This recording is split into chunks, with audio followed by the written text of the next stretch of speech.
Inilabas ng Okta Research ang resulta ng isinagawa nitong Senatorial Preferences Survey para sa eleksyon 2025. Nakatutok si Oscar Oida. Kasama sa 16 na pangalan na may statistical chance na pumasok sa top 12 kung ang eleksyon ay ginawa noong survey period.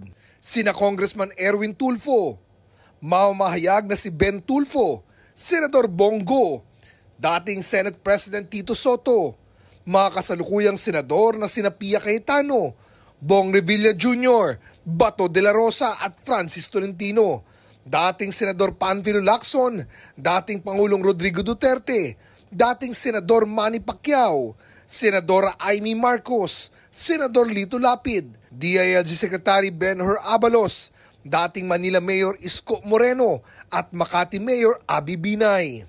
Pinapili ang respondents ng hanggang 12 pangalan ng iboboto nila kung gagawin ngayon ang eleksyon. Kasama sa 60 pangalang nasa listahan ang mga kasalukuyan at dating mambabatas, gobernador at LGU officials. Pati mga kasalukuyan at dating miyembro ng gabinete at mga celebrity. Isinagawa ang face-to-face interviews mula June 26 hanggang July 1 sa 1,200 respondents. Edad 18 pataas at may error margin na ±3%. Para sa GMA Integrated News, Oscar Oida, nakatutok, 24 oras.